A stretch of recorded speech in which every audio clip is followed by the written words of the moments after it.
Hello, नमस्कार, सलाम, राम राम। कैसे हैं आप? आशा करते हूँ कि आप सभी बहुत अच्छे होंगे और बहुत अच्छे से केमिस्ट्री पढ़ रहे होंगे। ओके, और इलेक्ट्रोकेमिस्ट्री बहुत अच्छे से पढ़ रहे होंगे। देखिए, इलेक्ट्रोकेमिस्ट्री का जो टॉपिक है वो आज हम इसको फिनिश कर देंगे। हमारा जो डिस्कशन है उसको फिनिश कर देंगे। ठीक है जी। तो आप चैनल पे अगर नए हैं तो प्लीज़ इसको सब्सक्राइब कर लीजिए। आपके काम की वीडियो है सारी की सारी। बहुत अच्छे से कोशिश हमने की है कि आपको भाषा आप तक पहुँचे, लैंग्वेज आप तक पहुँचे। फिर भी अगर नहीं पहुँचती है तो आप जो है वो सजेस्ट कर सकते हैं। आप कमेंट बॉक्स में दोबारा से पूछ सकते हैं कि अगर किस तरह की प्रॉब्लम आप फेस कर रहे हैं during lectures, so that we can overcome that problem. Okay, so today let us take, आज हम डिस्कस करेंगे क्या, प्रोडक्ट ऑफ इलेक्ट्रोलाइसिस, यानी विद्युत अपघटन की जो प्रोसेस है उसके अंदर कैथोड और एनोड पर कौन कौन से उत्पाद बनते हैं, या कहिए कि उत्पाद ऑफ विद्युत अपघटन, है ना, विद्युत अपघटन के उत्पाद।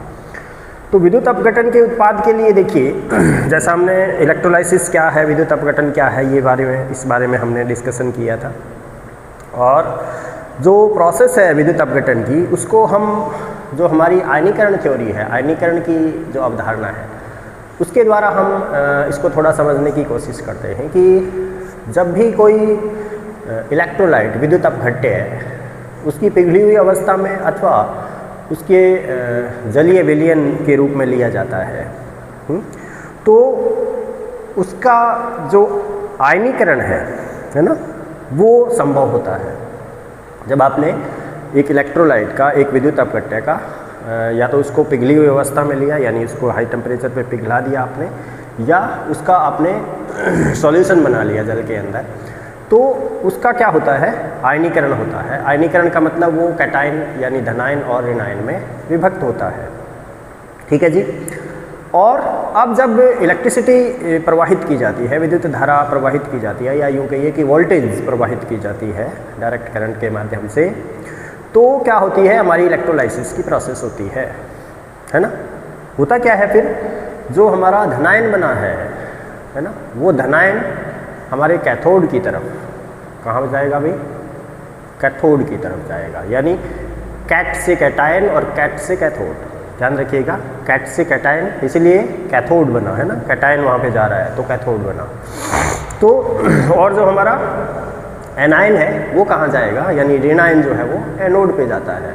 ठीक है, आयनीकरण हुआ, धनायन और ऋणायन बने, धारा प्रवाहित की, तो फिर धनायन कहाँ गया, आपके कैथोड पे, और ऋणायन कहाँ गया, एनोड पे गया। तो एनोड पे ऋणायन जो है वो इलेक्ट्रॉन देता है और उसका क्या होता है, ऑक्सीकरण होता है। कैथोड पे जो धनायन है वो इलेक्ट्रॉन लेता है और उसका क्या होता है, अपचयन होता है। ठीक है, तो ऑक्सीकरण और अपचयन के तुरंत बाद में जो स्पीसीज बनती है, यानी एनोड पे ऑक्सीकरण हुआ और जो तुरंत स्पीसीज बनी है ना, तो उसको बोला जाता है प्राथमिक चेंज, प्राइमरी चेंज, प्राथमिक परिवर्तन कह सकते हैं, है ना। तो प्राइमरी चेंज हुआ। अगर प्राथमिक चेंज के बाद जो स्पीसीज बनी है वो स्थायी है, तो उसको आगे और किसी चेंज में जाने की ज़रूरत नहीं है और किसी परिवर्तन की उसमें आवश्यकता नहीं है। लेकिन कई बार क्या होता है, प्राथमिक चेंज होने के बाद जो हमारे पास स्पीसीज बनी है वो अस्थायी होती है, तो उसको फिर दो या दूसरी स्पीसीज में वो परिवर्तित होती है। जैसे यहाँ पे देखिए आप, ये क्लोराइड आयन है। अगर NaCl का हम विद्युत अपघटन कर रहे हैं, तो क्लोराइड आयन से इलेक्ट्रॉन निकलने के बाद बनता क्या है, पहले क्लोरीन मुक्त मूलक बनता है, क्लोरीन फ्री रेडिकल बनता है, और क्लोरीन फ्री रेडिकल जो है वो अस्थायी होता है। तो ये चेंज जो हुआ यहाँ पे, इसको प्राइमरी चेंज कहा जाता है, प्राथमिक चेंज कहा जाता है। अब चूंकि ये अस्थायी है, इसलिए ये फर्दर दूसरे क्लोरीन फ्री रेडिकल से, यानी क्लोरीन मुक्त मूलक के साथ रिएक्शन करता है और क्लोरीन गैस बनती है। तो दूसरे स्टेप में, दो स्टेप हो गए ना, इसमें मुक्त मूलक बना और दूसरे में क्लोरीन गैस बना। तो प्राथमिक चेंज और ये द्वितीयक चेंज कहलाएगा। ठीक है, तो इसी प्रकार से एनोड पे भी प्राथमिक और द्वितीयक चेंज हो सकते हैं। ठीक है जी। तो अब देखिए ये जो प्रोसेस हो रही है हमारी इलेक्ट्रोलाइसिस की जो प्रोसेस हो रही है, उसके बाद क्या होता है कि जो भी कैटायन और एनायन था वो एनोड और कैथोड पे अपनी अपनी इलेक्ट्रॉन दे करके या ले करके क्या कर लेता है, डिस्चार्ज होता है ना, डिस्चार्ज।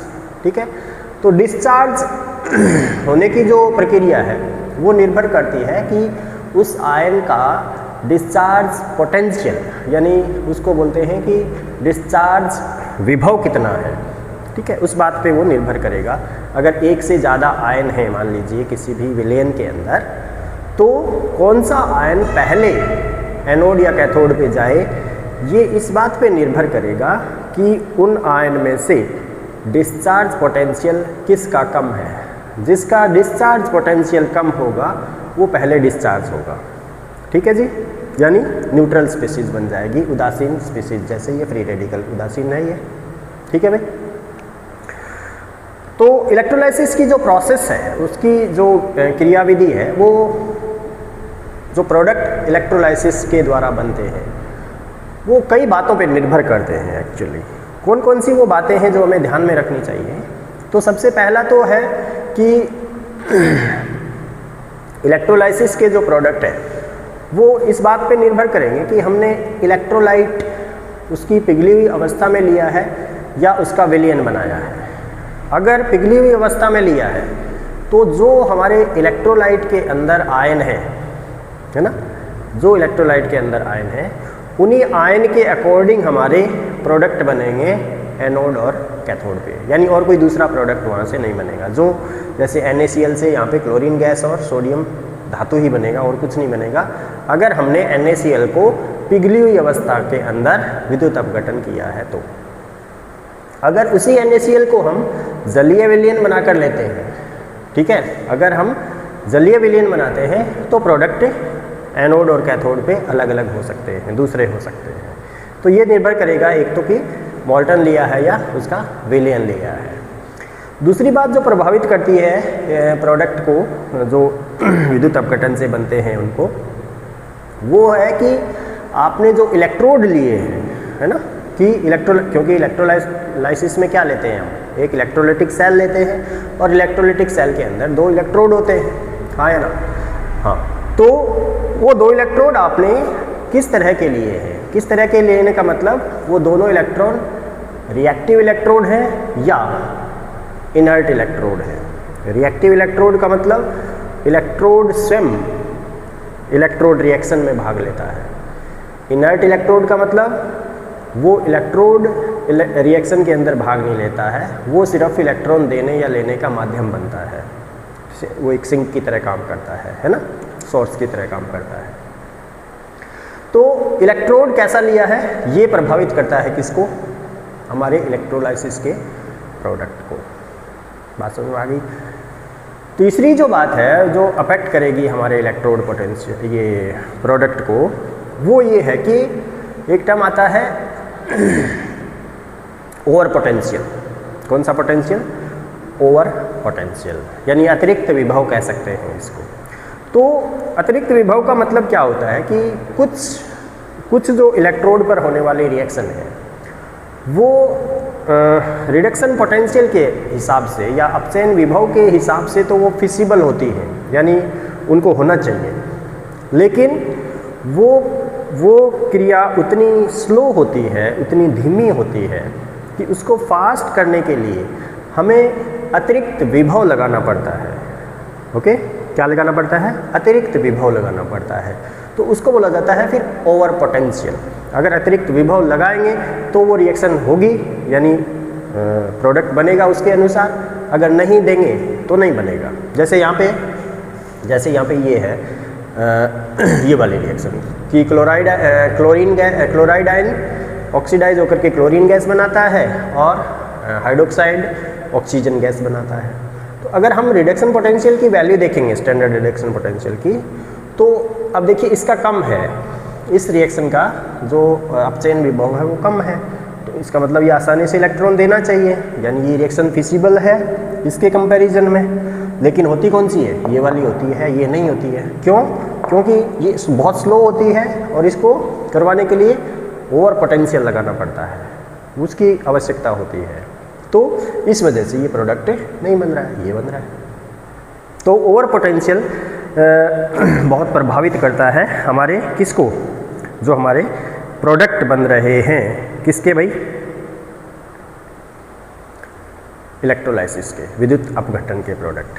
तो ये कुछ बातें थी जो आपको ध्यान में होनी चाहिए कि कौन सा प्रोडक्ट बनता है हमारे इलेक्ट्रोलाइसिस के दौरान। अब हम एग्जाम्पल लेते हैं, कुछ एग्जाम्पल्स के द्वारा इस बात को समझते हैं कि किस तरह से ये हमारे जो प्रोडक्ट हैं वो प्राप्त होते हैं। सबसे पहला है इलेक्ट्रोलाइसिस ऑफ मोल्टन NaCl, यानी पिघली हुई अवस्था में NaCl का विद्युत अपघटन करना है। तो अगर ऐसा करते हैं हम और फिर पोटेंशियल अगर चार्ज प्रवाहित करते हैं तो क्या होता है, क्लोराइड आयन कहाँ जाएगा, कैथोड पे जाएगा, और क्लोराइड आयन एनोड पे जाएगा सॉरी, और कैथोड पे कौन जाएगा, हमारा सोडियम आयन, क्योंकि और कोई आयन है ही नहीं वहाँ पे। मोल्टन अवस्था में है, पिघली हुई अवस्था में है, तो कोई दूसरा आयन नहीं है, इसलिए यहाँ पे कोई तामझाम नहीं है, जो है वही मिलना है। तो क्लोराइड आयन आपके एनोड पर गया, इलेक्ट्रॉन दिया, मुक्त मूलक बनाया प्राथमिक चेंज के द्वारा, ठीक है। ये न्यूट्रल स्पीसीज, पहली जो न्यूट्रल स्पीसीज बनी वो मुक्त मूलक बनी, क्लोरीन मुक्त मूलक। 2 इलेक्ट्रॉन यहाँ से मिले, वो 2 इलेक्ट्रॉन किसने लिए, हमारे सोडियम ने लिए कैथोड पे जाकर के। कैथोड पे कौन जाएगा, सोडियम जाएगा, 2 इलेक्ट्रॉन लेगा, सोडियम धातु बन जाएगा। अब जो ये क्लोरीन फ्री रेडिकल बना, क्लोरीन मुक्त मूलक बना, उस वैसे 2 मुक्त मूलक मिलकर के क्या बनाते हैं, क्लोरीन गैस बनाते हैं। तो इसलिए इसको क्या कहेंगे, फिर द्वितीयक परिवर्तन कहेंगे, ठीक है। तो ये प्राथमिक और द्वितीयक परिवर्तन ध्यान रखें आप। अब अगर ओवरऑल रिएक्शन की बात करें तो 2 क्लोराइड और 2 सोडियम, क्लोरीन गैस बन गया और क्या बन गया, सोडियम धातु बन गया। यहाँ पे देखो लिक्विड लिखा हुआ है, क्योंकि मोल्टन स्टेट में है इसलिए लिक्विड लिखा हुआ है, अदरवाइज सोडियम क्या होता है, सॉलिड धातु होता है। बात समझ में आ गई। अब दूसरा जो प्रोडक्ट बनाए अगर हम एक्वस NaCl के, कि अगर हम जलीय NaCl का विद्युत अपघटन करते हैं तब कौन कौन से प्रोडक्ट बनते हैं, ठीक है। तो जलीय NaCl में देखिए Na+ और Cl- आयन तो होते ही होते हैं, वो तो आयनीकरण से बन गए। इसके साथ साथ कुछ मात्रा में क्या होते हैं, वाटर के मॉलिक्यूल जो है, वाटर के अणु जो है वो भी आयनित अवस्था में आ जाते हैं और H+ और OH- बनाते हैं, हाँ है ना। अब देखिए 2 तरह के हमारे पास धनायन हो गए और 2 ही तरह के क्या हो गए, ऋणायन हो गए।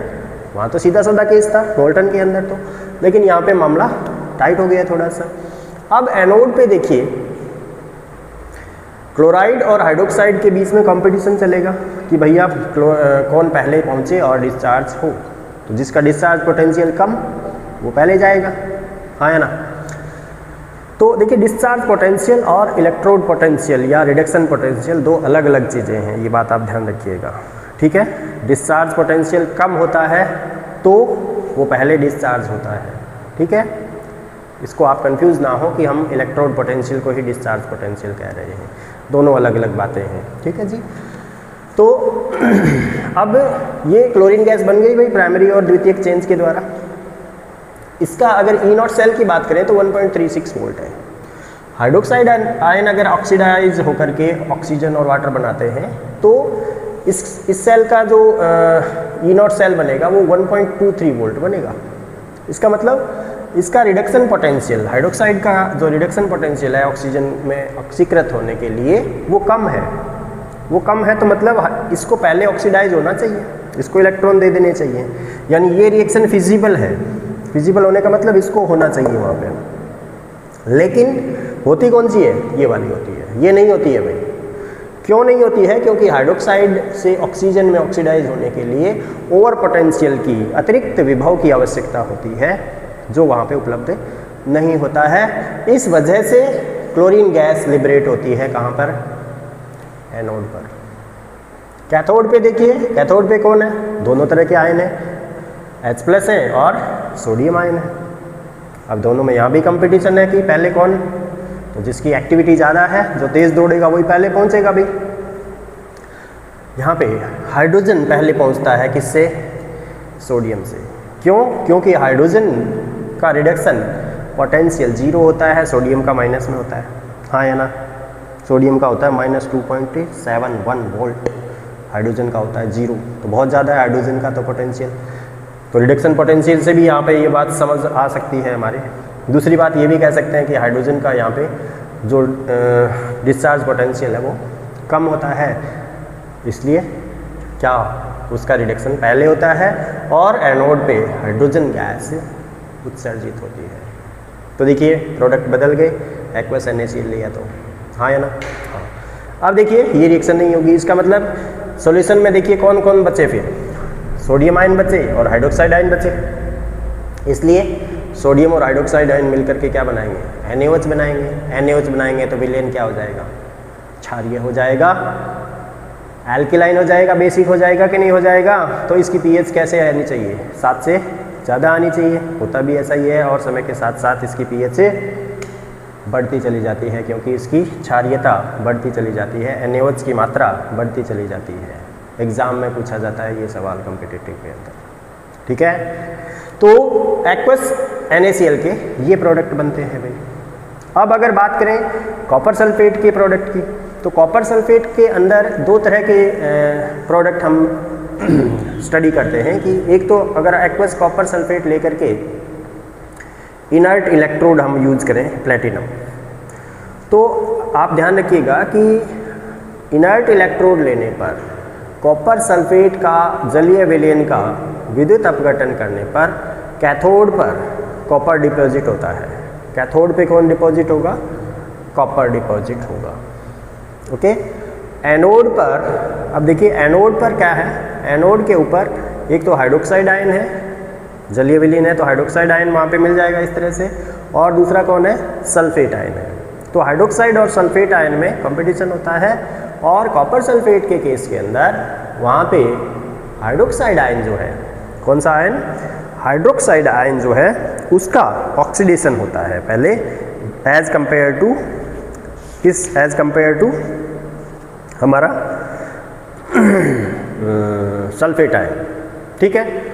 तो वहाँ पे ये अगर ये बात, ये दोनों आयन होंगे वहाँ पे, देखिए कैथोड पे तो ठीक है, कॉपर जब ये वो वाली नहीं है कॉपर सल्फेट वाला, एनोड की बात कर रहा हूँ मैं। एनोड पे हाइड्रोक्साइड और सल्फेट आयन दोनों अवेलेबल होंगे वहाँ पे, जब हम जलीय कॉपर सल्फेट का क्या कर रहे हैं, इलेक्ट्रोलाइसिस कर रहे हैं, विद्युत अपघटन कर रहे हैं। तो ये रिएक्शन फिजिबल होती है एनोड के ऊपर, ऑक्सीजन लिबरेट होती है और H2O और इलेक्ट्रॉन रिलीज होंगे ही होंगे, ऑक्सीडेशन होता है, ठीक है। अब ये तो हुआ कब, जब हमने इनर्ट इलेक्ट्रोड लिया प्लेटिनम।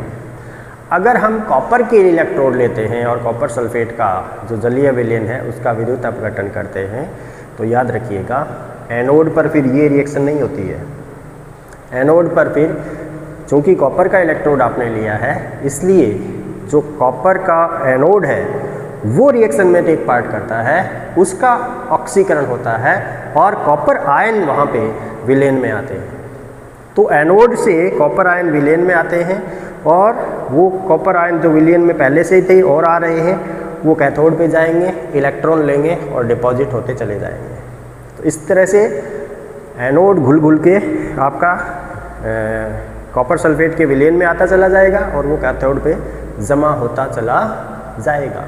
तो कॉपर के कैथोड लेने पे जो कॉपर इटसेल्फ है वो कॉपर आयन में परिवर्तित होता है, यानी एनोड पे कॉपर आयन जनरेट होते हैं और कैथोड पे कॉपर धातु डिपॉजिट होती है, जमा होती है।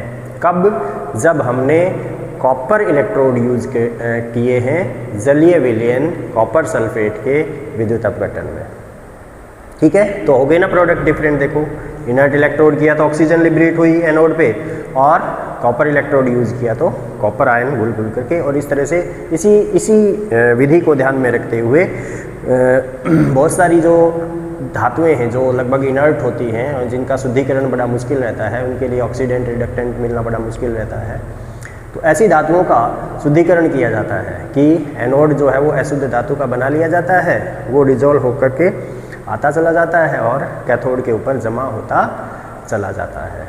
तो ये कॉपर सल्फेट का जलीय विलयन जब इनर्ट इलेक्ट्रोड और जब कॉपर इलेक्ट्रोड यूज किए। एक चीज़ और आती है कि कंसंट्रेशन, सांद्रता जो है वो भी हमारे प्रोडक्ट को बहुत हद तक प्रभावित करती है इलेक्ट्रोलाइसिस के दौरान। इसके लिए हम एग्जांपल ले सकते हैं एक्वस H2SO4 का। तो एक्वस H2SO4 का अगर इलेक्ट्रोलाइसिस करते हैं तो कैथोड पे तो क्योंकि H2SO4 में हाइड्रोजन आयन है और वाटर से भी हाइड्रोजन आयन है, तो हाइड्रोजन गैस वहाँ पे कहाँ पे रिलीज हो जाएगी भाई, कैथोड पे रिडक्शन होकर के रिलीज हो जाएगी। एनोड पे क्या होता है, क्योंकि अगर हम बात करें रिडक्शन पोटेंशियल की तो हम स्टैंडर्ड रिडक्शन पोटेंशियल की बात करते हैं। कंसंट्रेशन वेरी होती है तो सेल का जो पोटेंशियल है वो बहुत वेरी करेगा ही करेगा, क्योंकि नॉन स्टिक्वेशन में हम जो ई सेल निकालते हैं, है ना, तो वो डिफरेंट कंसंट्रेशन पे क्या आता है, डिफरेंट आता है। तो हमेशा हम स्टैंडर्ड रिडक्शन पोटेंशियल की बात नहीं कर सकते कि स्टैंडर्ड रिडक्शन पोटेंशियल जिसका ज़्यादा होगा उसका रिडक्शन पहले हो जाएगा, ऐसा कोई ज़रूरी नहीं है। ठीक है जी। तो अगर कंसंट्रेशन देखिए, ये दो रिएक्शन फिजिबल होती हैं एनोड पे, पॉसिबल होती हैं जब हम एक्वस H2SO4 का क्या कर रहे हैं, इलेक्ट्रोलाइसिस कर रहे हैं। और अगर स्टैंडर्ड रिडक्शन पोटेंशियल की बात करें तो ये बहुत कम है और ये बहुत ज़्यादा है, हाँ या ना। तो कौन सी रिएक्शन फिजिबल होनी चाहिए, ये फिजिबल होनी चाहिए हमेशा के लिए। लेकिन ये सिर्फ लोअर कंसंट्रेशन, यानी जब बहुत डाइल्यूट हमारा H2SO4 होगा तब तो ये रिएक्शन होगी, और अगर बहुत ज़्यादा हाई कंसंट्रेशन लेंगे हम तो ये आपका सल्फेट आयन जो है वो पर सल्फेट और 2 इलेक्ट्रॉन में ऑक्सीडाइज हो जाएगा। तो ये सांद्रता निर्भर कर रही है कि हमारा सांद्रता डिटरमाइन कर रही है, निर्धारित कर रही है कि हमारा जो प्रोडक्ट बनेगा इलेक्ट्रोलाइसिस से वो कौन सा बनेगा। तो देखिए लगभग सारे फैक्टर्स हमने डिस्कस किए हैं कि किस तरह से विभिन्न जो कारक हैं वो प्रभावित करते हैं हमारी विद्युत अपघटन के प्रोडक्ट को। ठीक है, तो अब देखिए विद्युत अपघटन की जो प्रक्रिया है उसके एप्लीकेशंस क्या क्या हैं, बहुत सारे एप्लीकेशंस। एक एप्लीकेशन तो मैंने आपको बता ही दिया कि इसके द्वारा जो बहुत सारी धातुएं हैं जिनका सामान्य विधियों से शुद्धिकरण नहीं किया जा सकता है, उनका शुद्धिकरण किया जा सकता है। ठीक है, जैसे हमारी sodium, potassium, magnesium, copper, aluminium etcetera. ठीक है जी। और क्लोरीन गैस का जो प्रोडक्शन है वो NaCl, मोल्टन NaCl की प्रोडक्शन ये इससे इलेक्ट्रोलाइसिस से किया जा सकता है। ठीक है जी। और इसके अलावा हमारा जो हाइड्रोजन का प्रोडक्शन है, हाइड्रोजन गैस का प्रोडक्शन, यानी वाटर का अगर इलेक्ट्रोलाइसिस करते हैं हम तो हाइड्रोजन गैस का प्रोडक्शन इस विधि से किया जा सकता है भाई। ठीक है। और हैवी वाटर यानी भारी जल जिसको बोला जाता है D2O, है ना, तो D2O भी बनाया जा सकता है। अच्छा, एक होता है हैवी वाटर और एक होता है हार्ड वाटर। क्या फ़र्क होता है दोनों में भाई? तो हैवी वाटर देखिए D2O को बोला जाता है, और हार्ड वाटर ऐसा वाटर होता है जिसमें मैग्नीशियम और कैल्शियम के क्लोराइड घुले रहते हैं, है ना, MgCl2 और CaCl2 वगैरह, ये जब घुले रहते हैं तो उसको बोला जाता है हार्ड वाटर। और इस हार्ड वाटर में आपको पता है सॉप नहीं चढ़ती है ना, डिटर्जेंट चढ़ते हैं, सैपोनिफिकेशन की बात करते हैं हम उस पर। ठीक है। तो इसके अलावा इलेक्ट्रोप्लेटिंग कर सकते हैं, यानी एक परत चढ़ाने की जो प्रक्रिया है एक धातु पे दूसरी धातु की परत, तो वो भी इस विधि के द्वारा हम कर सकते हैं। तो बड़ी इंपॉर्टेंट होती है इलेक्ट्रोलाइसिस की जो प्रक्रिया है, इसके बहुत सारे एप्लीकेशंस जैसा हमने अभी डिस्कशन किया है वो होते हैं। तो मैं समझता हूँ इसके साथ ही हमारी जो इलेक्ट्रोकेमिस्ट्री की जो डिस्कशन है वो अब पूरी होती है। इसका एक दो हम प्रॉब्लम सॉल्विंग सेशन जो बाद में हम जब रिवीजन करेंगे उस समय ज़रूर लेंगे। तो इसको आप देखिए, बार बार समझते रहिए, देखते रहिए, पढ़ते रहिए। रिवीजन बहुत ज़रूरी है। देखिए रिवीजन मैटर्स, है ना, रिवीजन बहुत मायने रखता है। केमिस्ट्री जब भी हम पढ़ते हैं तो आप रिवीजन करते रहिए, हंसते रहिए, मुस्कुराते रहें, अपना ख्याल रखें और प्लास्टिक का यूज़ कम से कम करें। चैनल को सब्सक्राइब ज़रूर कर लें। Thank you very much.